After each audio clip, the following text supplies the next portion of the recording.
Arratsalde on guztioi, ongi etorri.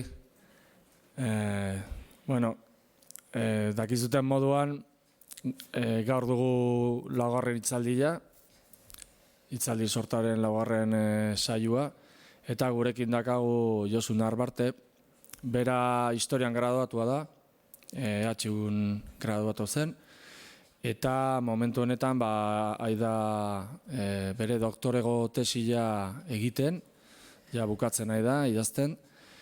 Eta hortaz aparte, azken urteetan ere ikerketa arkeologikoak, zundaketak eta interbentzioak egin ditu, besteak bestea Izarnazabal, Alkiza, Zizurkilen eta bar, eta pixkat bere tesi hori osatzeko. Eta suposatzen dut gaur emango digun hitzaldia hortan oinarrituta egongo dela. Besterik gabe, berarekin uzten zaituztet, dakizuten moduan hitz egingo digu baserriaren erro ekonomikoei buruz, eta baitza ematen diot, eta eskerrak hemen egotagatik gurekin.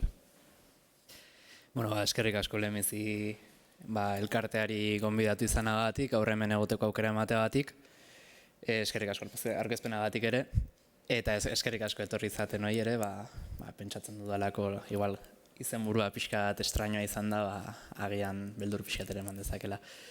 Nik, Albarok esan duen bezala, aurkeztuko ditudan edo aipatuko ditudan gaiak, badiran ere doktorego tesian lantzen ari naizen gaiak. Beraz, oraindik bukatu gabe den ikerketetan oinarrituko naiz, eta batez ere hitz egingo dit oraindik zabalik dauden zenbait gai eta galderari buruz. Orduan, agian ez dute gauza oso itxirik, oso egonkorrik eman dugu, baina bai saiatuko naiz, galdera batzuk mahai gainean jartzen, eta hausnarketa batzuk aipatzen. Izenburua ikusten duzuen bezala bi partetan banatuta dago. Alde batetik baserriaren erro ekonomikoak aipatzen ditugu, pixkate Gipuzkoan eta oro har Euskal Herrian simbolikoki ere oso garrantzia handia duen baserriaren paisaia horren atzean dauden dinamika ekonomiko ez hitz egingo dut neurri batean, baina baita ere bigarren partean aipatzen den bezala landa paisaia kontzeptua aipatuko dut dexente. Iruditzen zaidalako garrantzitsua dela, askotan baserriaren inguruan ditugun zenbait kontzeptu zabaltzen saiatzea, pixka dinamika orokorragoak kontutan hartzeko, ezta. Orduan, abiapuntua hoixe da, paisaiaren kontzeptua edo landa paisaiaren kontzeptua. Askotan, paisaia burura etortzen zaigun lehenengo gauza, paisaia pentsatzen dugunean da, naturari lotuta dagoen espazio bat, begiratzen duguna, eta nolabait ere kontzeptualizatzen duguna, natura bezala, paisaia bezala, baina askotan ez dutugu kontutan hartzen natura hori gehienetan eraldatuta egoten dela.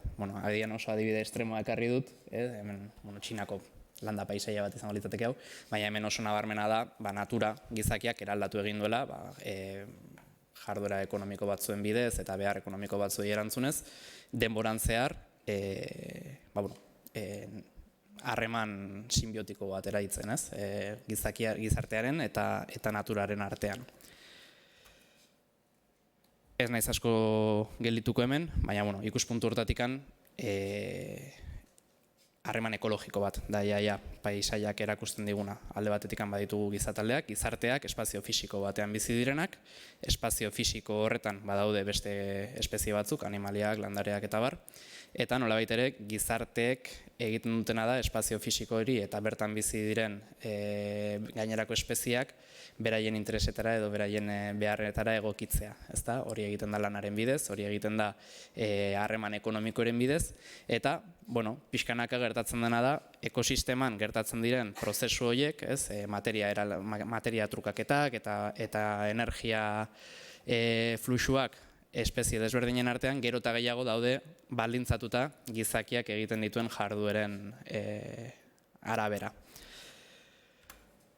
Jarduera horiek zeintzuk izan daitezke? Asko eta oso anitzak gainera espazioan eta denboran aldatzen dira. baina badauzkagu batzuk bereziki nabarmenak direnak, ezta? Alde batetik biziguneak. Nolakoak dira gizar taldeak lurralde jakin batean bizitzeko eraikitzen dituzten espazioak. Egonkorrak dira, nomadak dira, urtaroaren arabera aldatzen dira.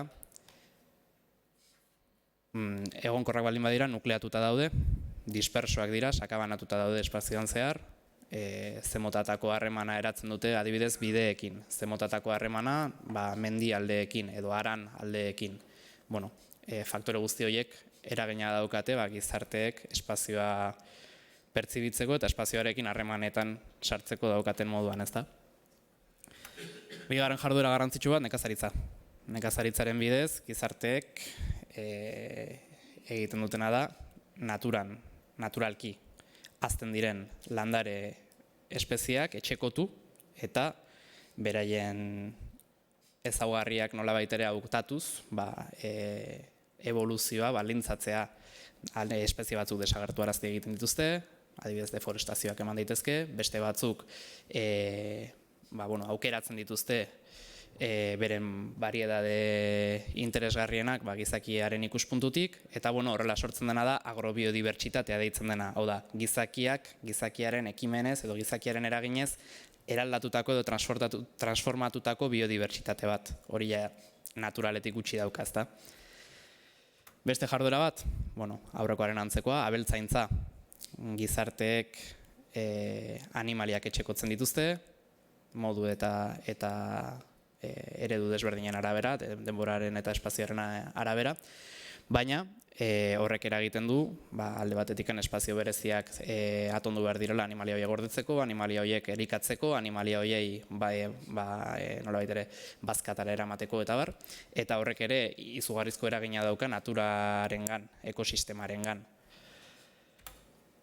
Beste jarduera batzuk, basogintza, ze motatako basoak ditugu gaur egun adibidez Gipuzkoan, ez? Oso aktualidadean dagoen gai bat, ez? Ia zeuki genuen pinuen bandamarroiaren izurritea, pinu horiek oso ohikoak dira gaur egun Gipuzkoan, baina pinu horiek ez dira naturalki hazten diren baso formazio bat, baso mota bat. Hori da, prozesu historiko jakin batzuen ondorioa eta prozesu horiek balintzatuta daude, Gipuzkoako gizarteek historian zehar garatu dituzten jarduera ekonomikoekin eta horien arabera sortu diren ekosistemeekin.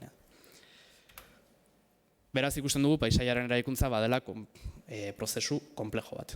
Prozesu horretan parte hartzen dute elementu desberdinek, parte hartzen dute dinamika epe luzekoek, parte hartzen dute momentuko hautuek eta horren plasmazioa edo horrek espazioan daukan isla edo emaitza da guk gaur egun paisaia deitzen dugun hori, ezta? Esan genezakeen dela lanak edo kulturak eraldatutako natura bat erakusten diguna, alde batetikan prozesu naturalak, noski, baina beste aldetikan gizakiari lotutako prozesuak gizarteen barnean ematen diren harremanak eta gizarteak inguru giroarekin ezartzen dituen harremanak. Orduan, hau da pixkat abia puntua nik gaur hemen aurkeztuko ditudan ikerketentzako. Zehazki zentratuko naiz Gipuzkoako landa paisaian, Gipuzkoan hain ohikoa den baserri paisaia horretan. Eta, pixkat, esan dudan bezala, oinarri teorikoa izango da, hori, kontutan hartzea, epe luzean, historian zehar, gizarteek egiten dituzten jarduerek eta gizarteek beraien artean eta inguru giroarekiko dituzten harremanek balintzatzen dutela, gaur egun ikusten dugun paisaia hori, ezta? Baserria zer den, nik uste du denok nahiko argi daukagula. Baserria bada, gaur egun ere euskal gizartearentzako garrantzia estetiko eta garrantzia simboliko handia daukan paisaia bat, ezta? Baserria aipatu besterik ez dago, burura etortzeko sakabanatutako herri eredu bat, etxeak mendipuntetaraino sakabanatuta dituen herri eredu bat, etxeen tartean tartekatuta baratzak, soroak, larreak, oso espazio anitzak, espazio desberdinak, orokorrean azalera txikia daukatenak eta nolabait ere mosaiko bat eratzen dutenak, eta horri lotuta gizarte eredu jakin bat.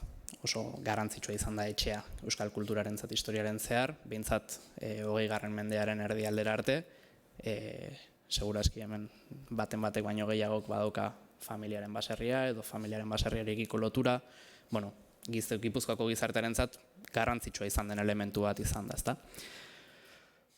Bueno, besterik gabe kokatzeko zertaz ari geran, baserriaren paisaia edatuko litzateke, batez ere Euskal Herriko isurele atlantikoa deitzen dugunean. Klima jakin bat dauka, topografia jakin bat, lurralde menditsu bat, lauta da gutxi, nekazaritzarako gune zailak, bueno, batez ere Gipuzkoa, Bizkaia, Nafarroa iparraldea, Ipar Euskal Herria, bueno, eskualde horretan egongo ginateke. Eta bueno, aipatzen nuen garrantzia horren adibide bezala, datu gutxi batzuk. Gipuzkoan badaude momentu honetan Eusko Jaurlaritzaren ondare inventarioetan, ondare bezala katalogatuta 1124 baserri. Asko dira, kontutan hartzen bali modugu 20. mendearen erdialdean Gipuzkoan 8.000 baserri zeudela, proportzio handi bat gaur egun ondare izendatuta dago. Horietatik 71 dira monumentu edo multzo monumental bezala izendatuta daudenak, hau da, beraien arkitektura da babestuta dagoena. Beste 1003 dira balizko arkeologia gune bezala izendatuta daudenak, gazteleraz agian ezagunago egingo zaizue, zonas de presunción arkeologika deitzen zaie. Horietan babesten dena da, bai, baserriaren arkitektura babesten da, baina batez ere babesten dena da espazio horretan, agian erdiarotik edo lehenagotik giza okupazioak utzitako arrasto arkeologikoak. Eta gero baditugu beste 44 baserri, 2 datu basetan daudenak Gipuzkoan. Bai arkitekturaren, monumentu arkitektoniko bezala babestuta, eta bai arkeologiako balizko gune bezala babestuta. Badaukagu baita ere, Igartu Beiti baserria hor argazkian jarri dudana, Ezkion dago, museo bihurtuta dagoen baserri bat. Eta gainera ez da bakarra Euskal Herrian, Saran adibidez Lapurdin badago beste bat, Bizkaian, Mungian beste bat. Beraz ikusten dugu, ondare, arkeologia, historia, museo aldetik, nolabait ere arreta jaso duen elementu bat izan dela baserria. Gertatzen dena da, gero hori arkeologoek ikertzen saiatu direnean, emaitzak ez direla izan agian espero bezainonak. Azpian jarri dudan grafiko hortan, ikusten dena da, 1986tik 2017ra, baserrietan egindako eskuhartze arkeologikoak. Indusketak,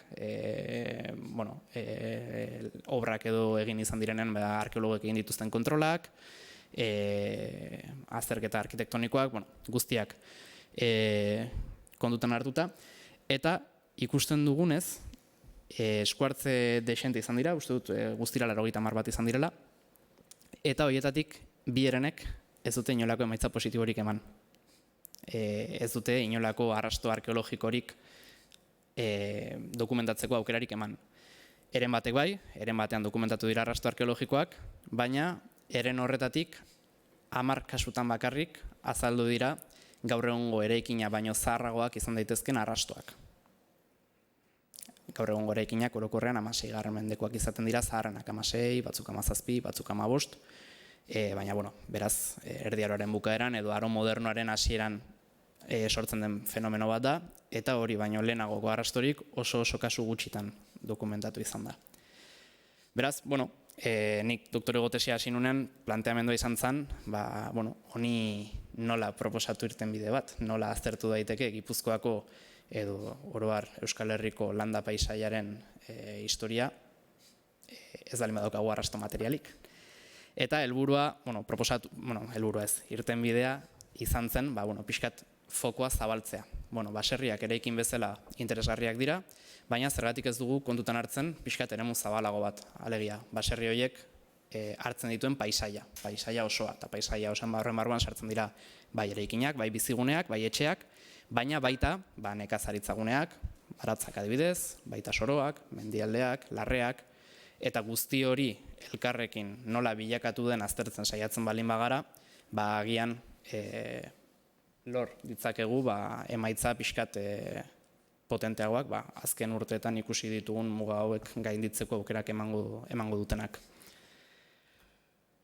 Orduan, esan dut hasieran, baserriaren ezaugarri nagusia, gaur egun baserriaren paisaiak daukan ezaugarri nagusia da, herriak sakabanatuta daudela, etxeak ez dituztela multzo itxiak osatzen, baizik eta nolabait ere espazioan zehar sakabanatuta daudela, ezta? Mendialdetaraino zabaltzen diren etxe horiek, bakoitza bere lurrekin, eta, bueno, bai auzoak eratu ditzakete, baina normalean ez dituzte multzak, nukleoak eratzen. Sakabanaketa hori izan daiteke lehenengo pausu bat paisaiaren antolaketa hori ulertzen saiatzeko. Sakabanaketa hori zenbaterainokoa da, zeren arabera antolatuta dago, zeren ze jarduera ekonomikoak azaltzen dute, noiztik handator. Adibidez, kasu bat hartzen badugu, hemen badaukagu Aizarnako baserriak. Aizarna bada herri txiki bat, Zestoako udalerriaren barruan dagoen auzo edo herri txiki bat, 200 biztanle ditu. Eta badaukan berezitasuna da, ez dagoela industriagunerik herri horretan, ez dago urbanizazioa handirik, eta beraz, paisaiak gutxi gora bera 20. mendearen hasieran zegoen bezalatsu dago gaur egun. Beraz, hortikan tiraka has gaitezke aztertzen nolakoa izan den paisaiaren bilakaera azken mendeetan, eta lehenengo sorpresa da, sakabanatua dela baserrien antolaera espaziala, baina sakabanaketa horretan bi fase desberdin antzeman daitezkela. Lehenik eta behin badaukagu, hor goiko argazkian ikusten dena da gaur egungo Aizarnaren zentroa, esango genukena, elizaren eta plazaren inguruan sakabanatuta dauden baserri multzo bat, 30 bat baserri dira.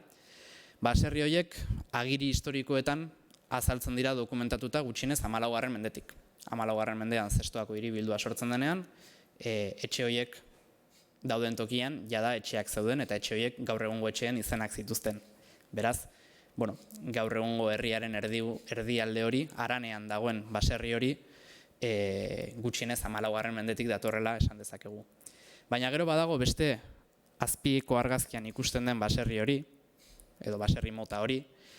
Baserri horiek daude mendialdetan kokatuta, normalean askoz ere lur malkartsuagoetan, ez daude haranean, normalean sakabanatuago daude, ez dute auzorik edo herririk osatzen, baizik eta erabat dispersatuta daude. Eta agiri historikoetara joaten baldin bagara, sorpresa hartuko dugu, zeren eta Erdi Aroan gaur egun baserriak diren espazio horiek ez zeukaten baserririk. Erdi Aroan edo aro modernoaren hasieran ere, 16. mendean, 17. mendean, espazio horiek sarobeak ziren. Sarobeak edo saroiak izaten ziren, ez dago oso argi, hemen Albarok agian gero pixka bat gehiago sakon dezake gai honen inguruan, baina sarobeak printzipioz badira, basogintzarako, abeltzaintzarako espazioak mendialdean egoten direnak, kudeak eta eredu jakin bat daukatenak, baina ez normalean nekazaritzari edo bizigunei lotutako espazioak. Aldiz, badakigu, Aizarnako kasuan, sarobe horietako asko, aro modernoan zehar, 17., 18. eta 19. mendetan zehar, baserri bihurtzen juntzirela pixkanaka, eta sortu zutela gaur egun beko argazkian ikusten den baserri eredu hori, erabat dispersoa dagoen eredu hori. Beraz ikusten dugu gutxienez bi fase desberdin badaudela Aizarnako baserrien sorreran, ezta? Ez dugu ezer berririk deskubritu. Manuel Larramendi ez dakit ezagutzen duzuen, bada 18. mendean Gipuzkoako koreografia edo Gipuzkoaren deskribapen bat idatzi zuen euskal idazlea. Eta harek, liburu harretan, 18. mendean esan zuen, herrien inguruan dauden etxeak deitzen direla etxaldeak, eta mendialdean aparte dauden etxeak baserriak direla. Baina Larramendik berak esan zuen, ja bere garaian, bi kontzeptu horiek nahastu egiten zirela, jendeak ez zeukala oso argi zertzen etxalde bat, zertzen baserri bat, eta ja nahasten hasiak zirela bi kontzeptu horiek. Gaur egun denei deitzen digu baserri, baina ikusten dugunez, bi fase horiek badaude. Nola aztertu hau? Ez naiz hasiko agian metodologia kontu konplexoetan, baina hau aztertzeko modu bat izan daiteke, agirien arabera Erdi Arokoak diren baserri horiek edo etxalde horiek eta aro modernoan zehar sortu diren beste baserri dispertso horiek identifikatzen saiatzea eta ordenadore programa jakin batzuen bidez egin daitekeen bezala, horien banaketa espaziala aztertzen saiatzea. Orain esplikatuko dut zertan datzan hori. Bi herri hartuko ditugu adibide bezala, badaukagu goian ezkerrean Aizarna, oraintxe ikusi duguna, eta azpian eskubian Zizurkil. zizurkil bada beste herri bat, 14. mendetik dokumentatuta azaltzen dena, gaur egun 2000 biztanle ditu, baina 1800 bizi dira Bilabonari pegatuta, eta beste 200 gaur egun oraindik ere herriaren erdigunea dena, plaza eta eliza, eta ikusten duzuen bezala, Izarnaren antza daukan herri bat, ezta. Orduan, bi herri horietako baserriak, Erdi Aroko baserriak eta Aro Modernoko baserriak hartzen balin baditugu, mapa batean jartzen balin baditugu, eta neurtzen balin badugu adibidez, espazioan zehar daukaten banaketa dentsitatearen arabera, ikusiko dugu mapa hau lortzen dugula. Txuriz azaltzen diren puntuak dira Erdi Aroko baserriak, beltzez azaltzen diren puntuak dira, Sarobeen edo mendialdeen gainean eraikitako Aro Modernoko baserri horiek. Ikusten dugunez, bai, Erdi Arokoak ere dispersoak dira, sakabanatuta daude, baina ez Aro Modernokoak bezain sakabanatuta. Beraz, ikusten duguna da, Aro Modernoan zehar dispertsio prozesu bat edo gero eta eredu sakabanatuago bat garatzen juntzela. Kontutan hartzen balin badugu, Erdi Aroko baserriek eta Aro Modernoko baserriek herriekiko daukaten distantzia, adibidez har dezakegu herriaren erdigune bezala, eliza parrokiala, ezta? Elizaren inguruan plaza egoten da, eta hori izaten da herrien erdigunea. Eta kalkulatzen balin badugu, ze distantzia daukaten baserri bakoitzak erdigune horrekiko, hemen ikusiko dugu, berdez dauden puntu horiek dira Erdi Aroko baserriak, bai, batzuk 2 kilometroraino ere egon daitezke, sakabanatuta daude, baina eske Aro Modernoan, grisez dauden beste puntu horiek, Aro Modernoan sortutako baserri horiek askoz ere sakabanatuago daude, kasu batzuetan 4 kilometroraino ere egon daitezke, eta beraz, askoz ere, ikusten dugu dispersio hori, nolabait ere konfirmatu egiten dela, ezta? Beste adierazle bat hartzen balin badugu, adibidez denbora, zenbat denbora behar da, baserri bakoitzetik herriaren erdialdera, eliza parrokialera juteko, mapa lortuko dugu. Hemen berriro ere, txuriz dauzkagu, ez dakit ikusten den osongi, txuriz dauzkagu Erdi Aroko baserriak, bi herrietan, eta beltzez Aro Modernoan sortutako beste baserri sakabanatu horiek. Kolore bakoitzak adierazten du 15 minutuko tarte bat. Beraz, ikusten duguna da, Erdi Aroko baserriak sakabanatuta daude, baina elizatik, gutxi gora bera, gehienez, ordu erdi, 3 ordu laurdenera kokatuta daude. Aro Modernokoak berriz, batzuk 2 ordutara ere bai. Beraz, askoz ere irisgarritasun zailagoa daukaten espazioetan kokatuta daude, sakabanatuago, dispersoago. Eta azken adierazlea gai honen inguruan, ze kohesio daukaten. Kontutan hartzen balin badugu,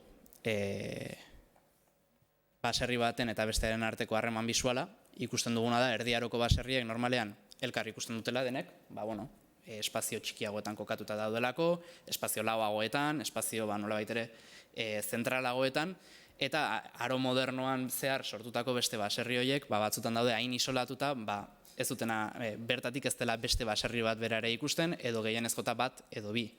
Beraz, nolabait ere isolatuago ere badaude, urrutiago egoteaz gain isolatuago daude. Orduan ikusten duguna da, Erdi Aroaren bukaeran lehenengo baserri horiek dokumentatuta azaltzen zaizkigunean, baserri horiek espazioa nolabait ere eredu sakabanatu horren arabera okupatzen dutela, baina Aro Modernoan zehar, dispersio hori areagotu egingo dela, mendialdeetan baserri berriak sortuz, eta gero eta toki apartatuagoetan baserri berriak sortuz. Hori da, atera dezakegun lehenengo ondorioa. Beraz, ikusten dugu, baserria ez dela aldagaitz mantendu den elementu bat, baizik eta historian zehar bilakatzen joan dena, seguraski beste faktore batzuekin lotuta. Leno esaten genuen, ze jarduera ekonomiko egiten ziren baserri horietan, seguraski Aizarnako behealdean dagoen baserri batek edo mendialdean dagoen baserri batek, ez dituzte ez baliabide ekonomiko berdinak, ez jarduera berdinak, ez dinamika berdinak denboran zehar. Orduan, hau aztertzen saiatzeko, Albarok aipatu duen bezala, nire tesia oinarritu izan da analisi geoarkeologikoetan. Alegia, baserriak, eraikinak aztertzea ikusi dugu, ez ditula oso emaitza onak ematen, goazen ikustera, baserren inguruan dagoena aztertu dezakegun ikuspuntu arkeologiko batetik. Adibidez, soroak, edo adibidez, baratzak. Hori nola egin daiteke? arkeologek erabiltzen duten printzipio estratigrafiko berdina aplikatuta ez eraikinei edo ez bizigunei, baizik eta sedimentuei, lurrei, nekazaritzako lurrei. Bada geologoek erabiltzen duten teknika bat, arkeologian orain arte ez da asko aplikatu, baina batzutan aplikatu daiteke galdera arkeologikoei erantzuteko, ezta. Hau, ez dut gehiegi luzatu nahi honetan, ze metodologia kontuak eta pixkat konplejoak dira, norbaitek galderaren bat balu, gero bukaeran aukiko dugu eztabaidatzeko hastia, baina funtsan egiten duguna da, identifikatu interesatzen zegoen espazio bat, kasu honetan hemen argazkian azaltzen den soro hori, bada Izarnako baserri baten ondoan dagoen soro bat, badakigu soro hori agiri idatzietan esaten digute 14. mendetik bertan nekazaritza egin izan dela, baserri horri lotutako nekazaritza gainera, baserri horren jabetza izan dela soro hori gainera artifizializatuta dago, esan nahi du, terraza bat dauka, horma bat egiten da, igual hemen ikusiko da beto. Hemen, horma bat egiten da, eta horma horren atzean metatzen da lurra.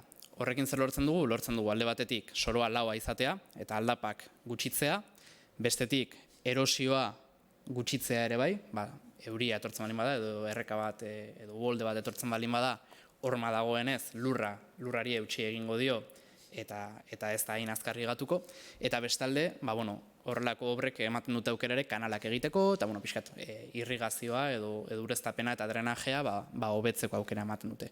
Orduan, paisajeko elementuak dira, baina gizakiak alteratutako elementuak dira helburu ekonomiko batekin, nekazaritza hobetzeko helburuarekin, ezta? Orduan, soro honetan egiten duguna da, makina honekin, hor ikusten duzuen atera, lur zutabe bat deitzen zaiona, edo lur txurro bat gainazaletik hasi, eta sedimentu naturala topatzen dugun arte, ateratzen dugu lurra vertikalean, eta lur horri egiten dizkiogu analisi batzuk. Analisi desberdinak egiten dizkiogu, kimikoak, fisikoak, biologikoak, ikusteko lur horren ezaugarriak lurrazalean edo metro erdiko sakoneran edo metro eta erdiko sakoneran berdinak diren edo aldatu egiten diran. Eta aldatu egiten baldin badira, zergatik aldatzen diren. Agian lur horietan egin diren lanak edo jarduerak desberdinak izan direlako, ezta? Orduan, Aizarnako kasuan bi lur zutabe horiek atera ditugu, Aiz bi eta Aku bi deitzen diren horiek. Biak dira, erakutsi zukizudanak bezalako terrazetan egindako zundaketak, eta bietan lortu genuen metro terdiko betelana errekuperatzea, argita garbi gizakiak egindako betelana, eta argita garbi gizakiak mendetan zehar landutako lurrarekin, ezta? Hauek dira bi zutabeak, ez dakit oso argia den, baina ezkerrean eukiko genuke gainazala, goiko zutabea da Aizarnako Aiz bi deitzen den hori, eta azpian dagoena izango litzateke Aku bi. Ezkerran daukagu gainazala, eta bi kasuetan 2 metroko sakonerara iritsi ginen. Eskubiko muturra izango litzateke 2 metroko sakoneran dagoen lurra. Eta ikusten dugu, lurraren ezaugarriak aldatzen direla. Adibidez, goiko zutabean, hor luparekin azaltzen diren puntu horietan ikusten da. Adibidez, A izenarekin daukanak, kolore ilun bat dauka, seguraski materia organikoa daukalako, gorotza edo simaurra. B izkiarekin azaltzen denak, beste ezaugarri batzuk ditu, ez dakit ikusten dituzen pinporta txuri batzuk, hori karea da, baserritarrek oraindik asko gogoratzen duten elementu bat. C letrarekin ikusten duzu beste pinporta gorri batzuk, hori buztina da, baina erreta dago, beraz hor ere beste jarduera bereizgarriren bat egin izan dute. F letrarekin, ako zutabe horretan ikusten duzue, pinporta txuri horiek badaudela, karea badagoela, baina pinporta gorri bat ere badago, hori teja pusketa bada, garai batean tejak eta ontziak erabiltzen ziren, etxeetako zaborra edo hondakinak erabiltzen zirelako, konpost bezala, baratzetan edo soroetan ongarri bezala. Gauza horiek identifikatu daitezke horrelako lur muestrak hartuta.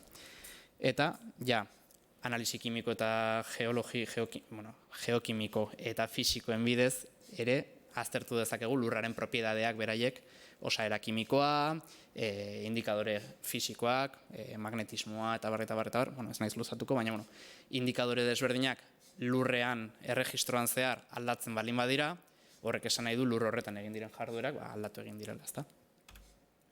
Eta lortzen duguna da hau. Hemen ez naiz hasiko zehazten, baina, hau da, lehen ikusi dugun lur zutabea, goian gainazala, behan 2 metroko sakonera, ezkerretan hor ikusten da argazkia, ez dakit ikusten den, txikitsua data, eta gero indikadore desberdinak, bai susceptibilitate magnetikoa, badela indikadore fisiko bat, gero elementu kimiko desberdinen kontzentrazioa ikusten duzue aldatzen joaten dela sakoneraren arabera, eta elementu desberdinak gainera aldi berean aldatzen dira. Beraz, hoien azterketatik edo hoien analisitik lortu dezakegu pistaren bat lur horietan egin izan diren lanak ondorioztatzeko, ezta? Zehazki, zundaketa honetan lortu ditugu 4 fase. 4 fase nagusi, argi eta garbi ikusten direnak.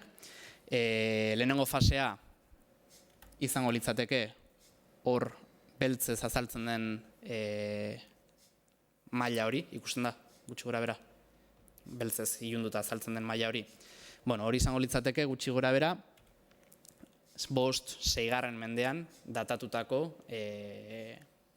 arrastorik, edo giza lanen arrastorik zaharrena lur hauetan. Garai horretan, indikadore hauek adierazten digutena da, terraza hauek sortu zirela lehenengo aldiz. Beraz, hemen jatorriz egongo zen basoa erre egin zuten, eta horregatik ikusten ditugu pinporta gorri horiek lurretan, C izkiarekin azaltzen direnak, erre egiten dute bertan zegoen basoa, eta erretako lur hori errauts asko dauzkana, eta beraz, emankorra dena nekazaritzarako erabiltzen dute terraza hauek eraikitzeko. Lehenengo betelan bat egiten dute, terraza lau horiek lortzeko, eta nekazaritzarako soro potente batzuk eukitzeko, bertan kultiboak egiteko, eta 5.-6. mendean gaude. 5.-6. mendean bizigunen arrastorik Gipuzkoan, ez dakit nik baten bat dagoen, baten bat balin badago oso gutxi dira. Baina ikusten dugu, gizakiek egiten zituzten bertako gizarteek egiten zituzten lanek, inguru giroan inpaktu bat daukatela. Ekosistema eraldatzen ari direla, baduela 1500-1600 urte. Bigarren fasea, izango litzateke, fase B, ingelesez dago, barkatuko dezu, ez dut astirik euki grafikoa itzultzeko, baina bigarren fase izango litzateke, 14. 15. mendean ematen den aldaketa handi bat. 14. 15. mendean, gertatzen dena da, erregistro hauetan, gertatzen dena da, berriro, terraza horiek abandonatu egiten dira, eta jatorrizko sedimentua azaltzen zaigula.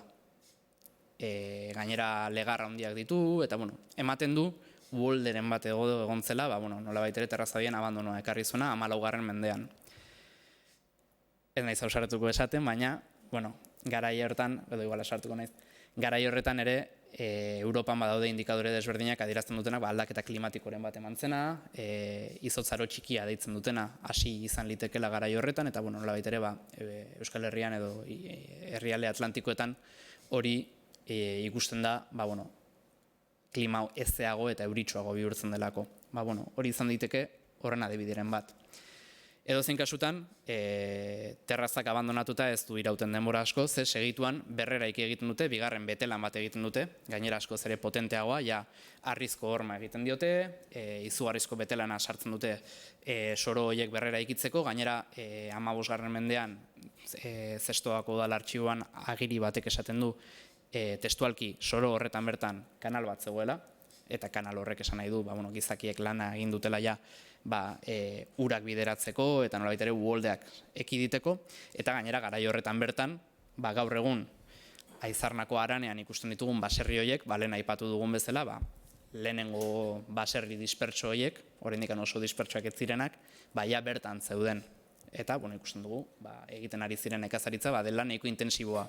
Intentsiboa dela esan nahi du, baliabideak erabiltzen zituztela horretarako, ze kanal bat, eta terraza bat, eta betelan bat, ez dira egiten egun batetik bestera, horrek suposatzen du lan desente, baliabide desente, eta inbertsio bat, eta hori ez duzu egiten 2 urte bakarrik kultibatzeko, horrek esan nahi du, estrategia konstiente bat dagoela, horre peluzera, eragin bat lortzeko eta errendimendu bat lortzeko, ezta? gaur egungo baserri modernoaren hasiera izan liteke. Badaukago hirugarren fase bat, hor polikulture jartzen duna edo polilaborantza, 17. mendean datatu genezakeena. 17. mendean gertatzen den fenomeno bat Euskal Herri osoan da, Ameriketatik ekarritako produktu berriak zabaltzen direla izugarri, batez ere artoa, aipatzen da beti, artoaren iraultza deitzen zaiona, baina beste produktu asko ere etorri ziren Ameriketatik, babarruna, piperra, patata, tomatea, izugarrizko eraldaketa bat egon zen nekazaritzari dagokionez, ze produktu berriak moldatu ziren hemengo lurretara, eta horrek aldatu zuen erabat nekazaritza egiteko modua. Guk erregistro hauetan ikusten dugu, lehen aipatu dugu, karea, ezta? Karea fase honetan azaltzen da. Karea hasten dira botatzen, karea bada ongarri, ez da ongarri bat zehazki, baina egiten duna da lurraren azidotasuna orekatu, eta horrek eragiten du lurra emankorragoa izatea. Bada estrategia bat, kostatzen dena, ze karea egiteko karobiak egin behar dira, karea erre behar da, auzolana behar da, horrek lan asko suposatzen du, baina karearen erabilera horrek suposatzen du ere errendimendua edo nekazaritzaren etekinak areagotu egingo direla. Beraz, nekazaritza are eta intentsiboago batean aurrean gaude. Zergatik? Artoa sartu dela esan dugu, artoa udako landare bada, lehen egiten zen garia negukoa da, artoa eta garia txandakatu daitezke, eta zereal uztak bikoiztu, baina horrek suposatzen du lurra ere azkarrago pobretzen dela. Beraz, lurrari ongarri gehiago bota behar zaiola eta lurrari baliabide gehiago dedikatu behar zaizkiola, emankortasuna berritzeko eta sistema iraungarria edo jasankorra izan dadin. Beraz, polilaborantza intensiboa deitzen dugun fase horretan egongo ginateke 17-18. mende horietan. Karo, lehen aipatu dugu, 17-18. mendetan ere gertatzen dena da, baserria edatzen dela, ezta? Mendialdeetan, baserri gero eta dispertsoagoak sortzen hasten dira, agian lotuta egon liteke, artoaren sarrerak eta nekazaritza sistema berri honek ematen zituen aukerak, lur berriak kolonizatzeko, lur horietan nekazaritza sistema berri hauek egiteko, eta nolabait ere, paisaia eraldatzeko, azken finean, ezta? Eta gainera, garai honetarako iturri idatziak baditugu, desente. Kasu honetan ekarri duana da, biztanleriaren kurba. Kurba, ez dakitzen bak ikusten diren, 1500-etik 2000 urtera doa, beltzez daukagu Gipuzkoako biztanleria, eta berdez eta urdinez Zestoako udalerriarena. Hor, aldaketa badago, ze momentu batean Zestoako udalerriari lotzen zaio parrokia bat, Arroako parrokia, eta horregatik pixkat saltua dago, baina, printzipioz ikusten duguna da, kuadro gorri horren barruan dagoen garai horretan, 17. eta 18. mendeetan hain zuzen ere, biztanleriaren hazkunde jarrai badagoela. Eta hori deigarria da Europako testuinguruan, eta batez ere Iberiar penintsulako testuinguruan, ze 17. mendea krisi garai bada. Eta 17. mendean, adibidez Gaztelan, biztanleriak bere egiten du. Hemen badirudi nekazaritza sistema intentsibo horren ezarpenak nolabait ere mugatu ahal izan zuela krisi hori, eta biztanleria hazi egin zela epe osoan zehar. Eta azkenik badaukagu, extension edo deitzen den laugarren fase hori dagokio batez ere 20. mendeari. Eta 20. mendean gertatzen dena da, bi argazki hauen artean ikusten den saltoan ikusten dena. Badaukagu ezkerrean 1940-50 hamarkadako airetiko argazki bat, aizarnakoa. Hor ikusten duzue, partzela desberdinak daudela landuta produktu desberdinekin, lehen esan dugu, ezta, artoa, garia txandakatzen ziren, beste produktu desberdinak, polilaborantza horren testuinguruan, eta gaur egun ez da ezer lantzen, dena belarra delako, dena belardia delako. Zergatik? Gaur egun jarduera ekonomiko nagusia delako behiak aztea, esnetarako, ondoan dagoen Zestoa, Azpeitia, Zumaia edo Zarautzen, esnea saltzeko edo haragia saltzeko, askoz ere sistema urbanoago baten testuinguruan, ezta? Ez da harritzekoa, 20. mendea da Gipuzkoan industrializazioaren aroa, industrializazioak eragiten du biztanleria hazten dela izugarri, eta biztanleria horri produktu freskoak ekoizteko, aldatu behar da ere, baserrietan ematen ziren jarduera ekonomikoak. Eta guk ikusten duguna da, honi lotuta lurren analisietan ongarriak askoz ere gehiago botatzen direla, ongarri organikoak batez ere, simaurra, baina baita ere fosfatoak, fertilizante kimikoak, fertilizante artifizialak, kasu batzutan kutsagarriak izan daitezkela, ze izarnako zondaketetan adibidez beruna ikusten da gaur egungo lurretan, berez naturalki egon beharko lukeen kontzentrazioetan, baina ikusten duguna da, lur horietan ematen diren esku hartzeak, gerota intensoagoak edo gerota agresiboagoak direla, ez da ekosistemarekiko. Eta hemen guztitik zer? Bueno, hemen guztitik atera daitezke ondorio batzuk. Ondorio argiena da, gaur egun ikusten dugun baserriaren paisaia hori, ez dela Erdi Arotik edo Auskalo Noiztik aldatu gabe mantendu den paisaia bat. Bada, etengabe evoluzionatzen joan den paisaia bat, etengabe gizarteen eta ingurugiroaren harremanetik garatzen eta nekazaritzaren, abeltzaintzaren, basogintzaren bidez moldatzen, modelatzen junden paisaia bat, eta gainera oso eskala desberdinetan, bai lursailaren eskalatik hasit eta bai eskualde osoko eskalara, arrasto materialak utzi dituena ikusi dugun bezala. Ikusi dugu beharrezkoa dela, alde batetik esaten nuna, eskala aniztasun hori, eskala txikitik hasi eta zabalera goino kontutan hartzea, eta gainera epe luzeko azterketa horiek egitea, ikusteko benetan jarduera horiek urtero errepikatzen direla ematen duenak, baina aldatzen doazenak, nola aldatu diren ikusteko 2, 3, 4 edo 10 menderen buruan. Eta horri lotuta dago ere bai, guk gaur egun paisaia nola ikusten dugun. Gaur egun paisaia oso dispertsoa dela iruditzen zaigu, baina agian Erdi Aroan bertan bizi ziren gizartek ez zuten pertzepzio berdin hori, eta kontutan hartu behar dira jarduera hauek ulertzeko nola aldatu den ere espazioaren eta gizarteen arteko harreman hori. Harreman, esango nuke, simboliko edo soziala edo ez dakit nola definitu. Eta honi lotuta sortzen dira galdera asko ere bai. Ze Aizarnan bertan, badakigu erromatar garaian ja bizigunak zeudela indusketak egin dira, leheno Alvarok aipatu du, baina denborarik ez genuen aipatzeko, eta badakigu erromatarren garaian Aizarnan bizigunak zeudela, baina guk lurren analisietan ez dugu garai horretako trazarik aurkitu. Lurren analisietan ematen du, jatorrizko basoak zeudela hor.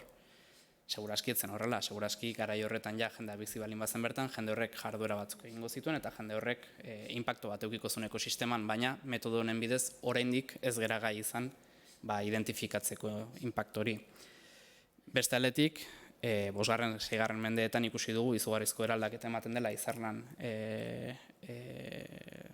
terraza horien eraikuntzari lotuta eta deforestazioari lotuta, baina ez dakigu oso ongi zeinek egin zuen, zergatik, ze motatako harreman ekonomikoak zeuden gizarte horren barruan, horrelako lan konplejoak aurrera eraman alizateko, ze motatako elkartrukeak zituzten inguruko herriekin, inguruko eskualdeekin, oso arrasto arkeologiko gutxi dago, garai horretakoak, beraz, oraindik galdera asko daude, 5. 6. mende horien bueltan erantzuteko. Baserri modernoen sorrera ikusi dugu ere, 14. 15. mendean, hor, bai arkitektonikoki eta bai artxiboetan ere badauzkagu arrasto gehiago, jakiteko nolakoa zen gizartea, ze motatako ekonomia zegoen, ze motatako espazioaren antolakuntza, baina oraindik ere galdera asko daude. Zergatik 14. mendean hasten dira batean gaur egungo baserriak azaltzen, zer zegoen lehenago, nola eraldatu zen lehenago zegoen hori, 15. mendean hain argi azaltzen zaigun paisaia hori sortzeko. Ze jarduera ekonomiko aldatu ziren tarte horretan. Eta, azkenik, aipatu dugu ere, gaur egungo paisaia hori eraldatzen ari dena oraindik nekazaritzaren abandonoari lotuta eta batez ere esnegintzarako belardien edapen horrekin eta simaurraren erabilera masibo horrekin eta oraindik ere eraldatzen ari da paisaia, oraindik ere horrek inpaktu bat dauka bertako gizartetan, oraindik ere horrek eragin batzu ditu bai ingurugiroan, bai ekonomian, bai gizarte harremanetan, bai espazioaren bilakaeran, eta beraz, epe luzeko analisi honek aukera ematen digu ere bai, pixketa hausnartzeko, etorkizunera begira, gaur egun ezagutzen dugun eredu horrek nora garamatzan edo ze ondorio izan lezaken. Eta, pixkata hau zan nik komentatzeko neukana, bai nahiko nuke galderaren bat balin baduzue botatzea, komentarioak, kritikak, sakontzeko gairen bat eztabaidatzen balin baduzue, zuei guztan dizuet hitza.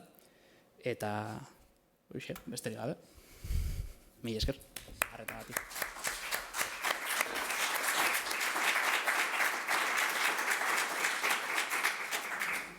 Norbait galderari baldin badaka edo. Guen da momentua.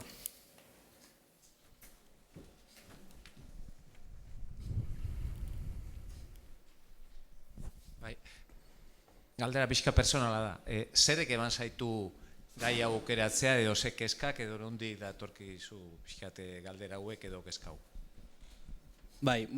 Nik egia esan Alvaro hasieran esan du historian lizentziatu naizela, baina ni berez artearen historian lizentziatu naiz. Eta bai nire gradu bukarako lana eta bai pixkat lan munduan egin dituen lehenengo esperientziak izan du dira oso lotuak ondarearen kontzeptuarekin, ezta? Zer da ondarea, nola pertzibitzen du ondarea gaurko gizarteak, ze inpaktua dauka horrek ere gaur egungo kulturan, gure gaur egungo harremanetan. Eta batez ere zer da ondarea. Ondarea askotan artearen historia ikasten dugunean, edo askotan baita ere balorizatzen dugunean ondarea, lehen ikusi dugu, baserriak arkitektura bezala balorizatzen direnean, ulertzen da askotan objektu bat bezala. Baina analizatzen hasten garenean, objektu horien testuingurua ere ikusten dugu objektu horiek eraldatzen delako beraien ingurua, beraien testuingurua, eta testuinguru hori moldatzen duten harreman bai sozialak eta bai ekologikoak ere. Orduan pixkat hori izan zen nire abiapuntua. Ondarearen inguruko kezka hori, baina ondare horren testuinguru soziala eta testuinguru ekologikoa eta paisaia, azkenan definitu paisaia bezala definitu dugun hori, ondarearen kodifikazioan ze garrantzi daukan balorizatzea, eta pixkat hori izan zen abiapuntua.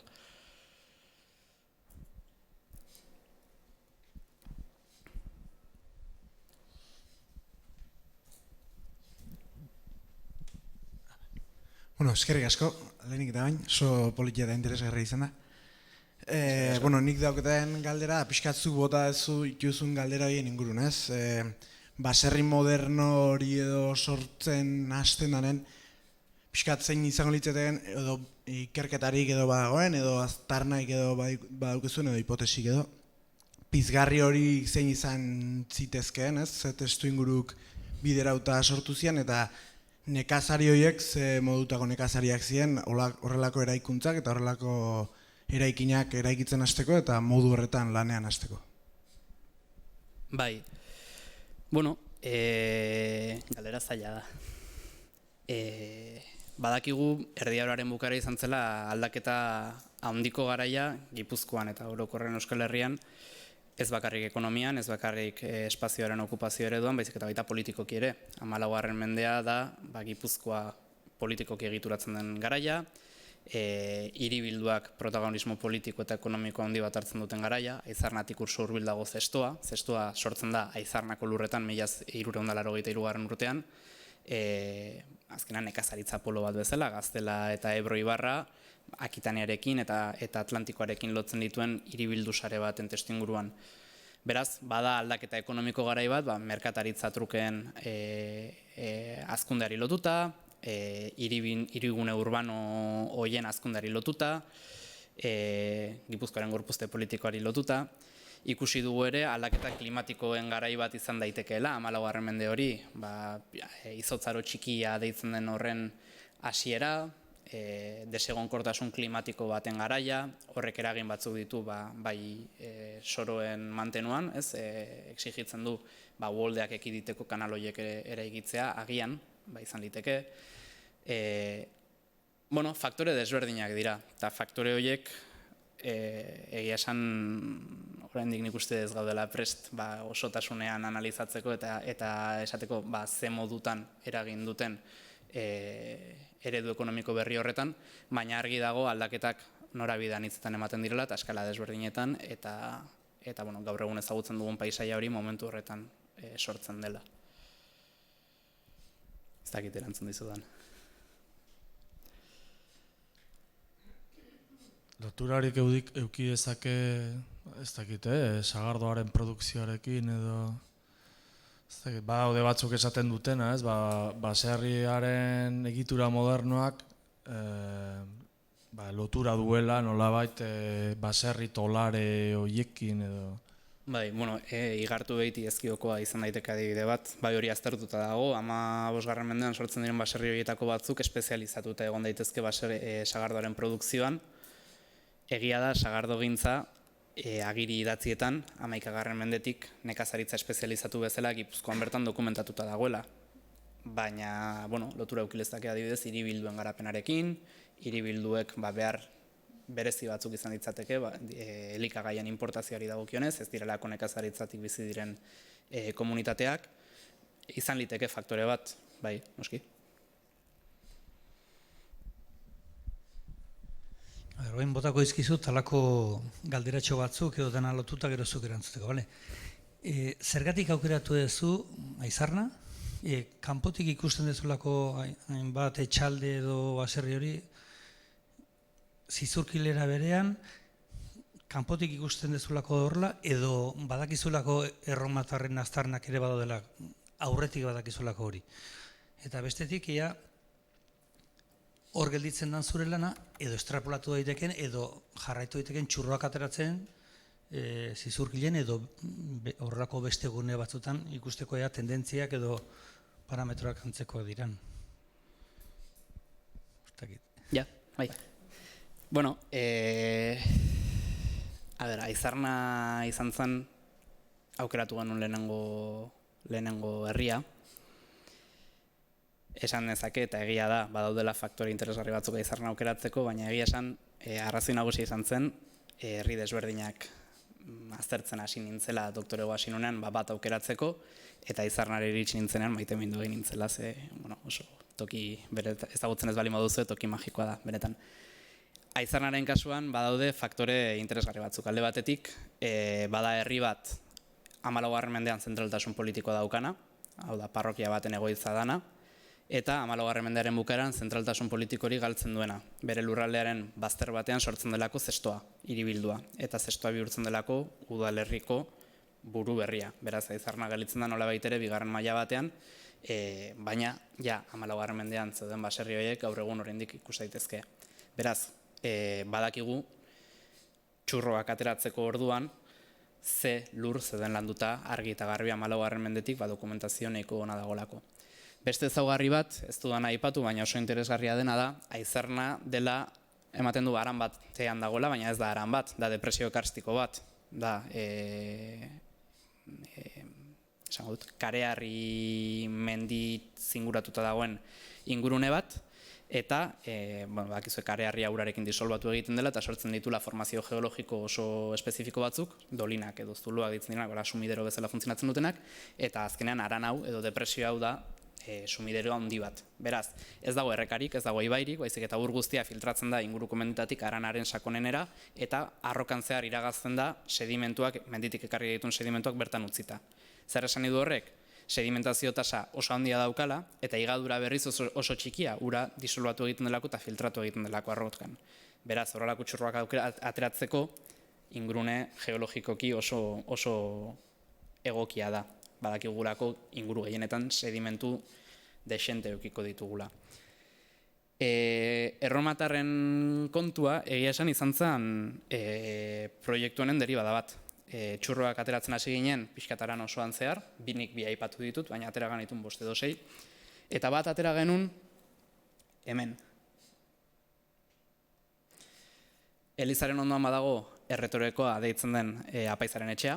Apaizaren etxe horrek badauka atzealdean baratze bat terrazatuta dagona, baratze txiki bat. Eta baratze txiki horretan burreltu zitzaigun, egingo dugu zulo bat, eta ikusiko dugu zelur sedimentu daukan.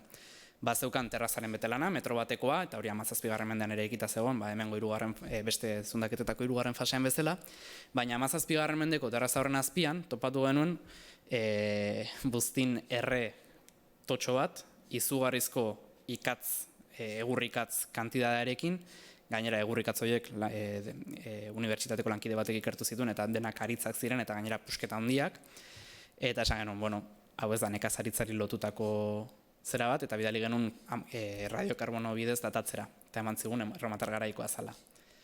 Erromatar garaiko okupazio bat geneukan, 17. mendeko terraza baten azpian, eta esan genuen, bueno, hau induskatu egin behar da. Eta induskatu genuen, eta efektibamente atera zen egurrezko arkitektura baten arrastoak, erreta, erorita, eta erromatar zeramikekin nahastuta. Beraz izan zen, ura izan zen Aizarnako paisaia aztertzaren ondorio bat, eta ez alderantziz. Zizurkilen kasuan, Aizarnan emaitza honak lortu genitunez, egin genuna izan zen antzeko testu inguru bat bilatu. Zizurkil bada herri bat, berez, atopatzen dudan,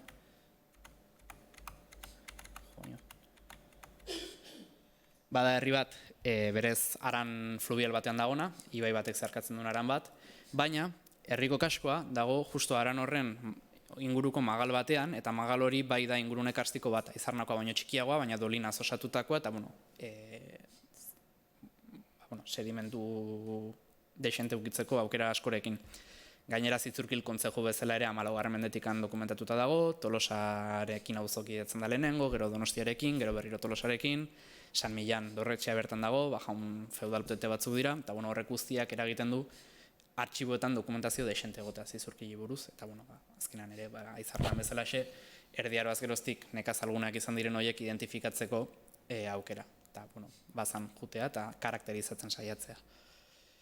Etorkizunera begira, nik tesia bukatu beharko nuke aurten, eta printzipioz uste dut nahiko lan badu dela, baina egia da, azken urtetan saiatu garela, pixkat ingurune geologiko desberdinetan ere esku hartzen. Esku hartu dugu adibidez Askizun, Getariako auzo bat da. Kasu horretan badira magal arearri ingurua da, magaltxoagoa da. Hor ez genuen 2 metroko sedimenturik topatu inon, baizik eta askoz ere zera txikiagoak, hori oraindik analizatu gabe dago, analizatuta dago, baina analisien emaitzak tratatu gabe daude, eta beraz ezin dizuet esan ze emaitza izango genituzken hor, erregistroakoa daude, baina segurazki ez dira izango Aizarnakoak edo Zizurkilokoak bezain potenteak. Igadura handiagoa delako. Eta berdin iaz Alkizan ere zundaketak egin genituen, eta Alkizan Askizun bezala gertatzen dena da, ingurune fluvial bat denez, igadurak nolabait ere orekatzen dula sedimentazioak uzten duen lur hori eramatea. Beraz, analisi gehiago daitezke gertatzen dena da, behar dela denbora, behar dela dirua, eta behar dela proiektuak hori aurrera eramateko.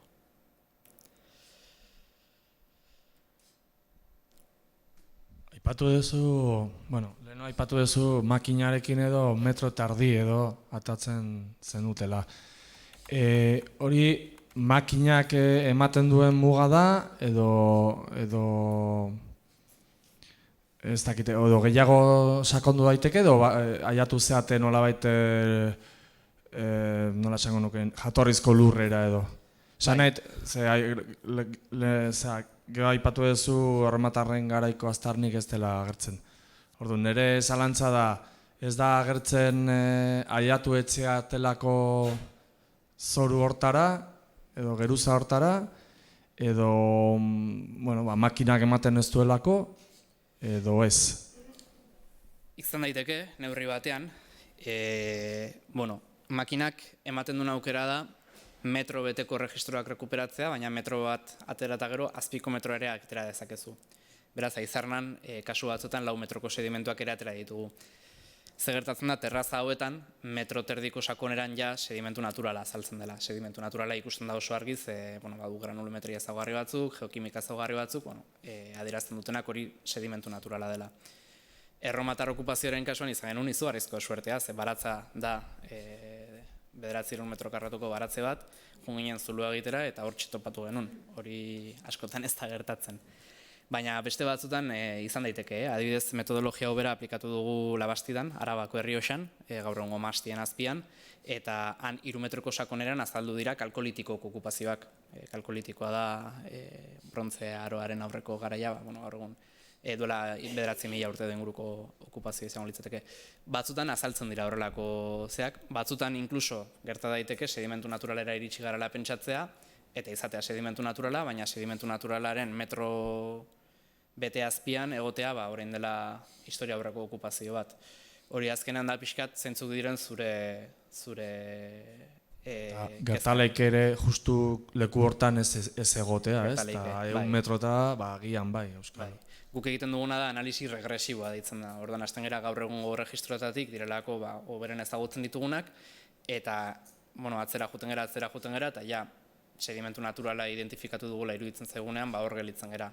Baina geologo bat adibidez saiatu liteke atzerago joeten eta izan leike okupazio zaharragoak aurkitzea bai. Eta analisi palinologikoak edo egin dituzute edo hori ez dago aukerarik, bai. Egin ditugu. Adibidez, nahiko garbi do, 17. mendean sartzen direla Amerikako produktuak. Baina horretik, ze nolako produktuak edo gaiak aurkitze dituzute? Arta txikila, garila, oloa, garagarra, ze dokumentazioan hori agertzen da, baina Bai. gustatuko litzaidake jakitea, ea benetan geo arkeologiak hori onartzen duen edo berresten duen. Kasu hauetan egin ditugu analisi paleoneologikoak, analisi geokimikoekin egin duguna izan du da estratigrafia bat zehaztea. Estratigrafia da kapak zehaztea, lur antzeko ezaugarriak dituzten lurren kapak bata besteren gainean jarrita. Estratigrafia hori definitutakoan unitate bakoitzetik laginak hartu ditugu eta palinologia analisiak egin ditugu. Gertatzen dena da, emaitzak ez direla izan oso onak. Polenak azaldu dira, garai desberdinetakoak, baina oso kantitate txikietan eta gainera nahiko homogeneoak. Aldaketa batzuk ikusten dira, desberdintasun batzuk ikusten dira. Adibidez, Goi Erdi Aroko 5.-6. mendeko deforestazio hori ikusten da neurri batean, baina gertatzen dena da, azkenan hauek badirela lurrak etengabe ura filtratzen ari direnak, ura filtratzean horrek ere suposatzen du nolabaiteko erosio bat sedimentuetan eta palinologia erregistroak nahiko ahulak dira. Egia da, ez dugula egin azterketa sistematiko bat, egin duguna izan du da unitate bakoitzeko lagin bat bakarrik analizatu. Agian, etorkizunerako izan daiteke bide bat, baina printzipioz normalean bizigune testu inguruetan polen arrastoak hobeto kontserbatzen dira. Hori da arazo bat. Ze azkenean, bailara karstiko batean gaude, sedimentua da, kanpotik datorren sedimentua da, inguruko mendietako polena ere bertan badaukagu. Orduan ikusten diren aldaketak oso ñabardura txikiak erakusten dituzte.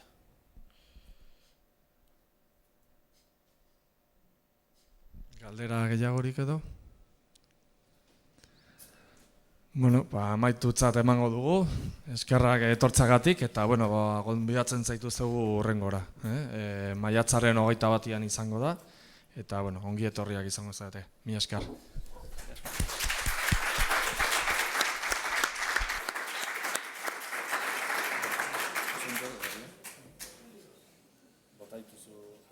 Ez nekien gauza batzuk ere.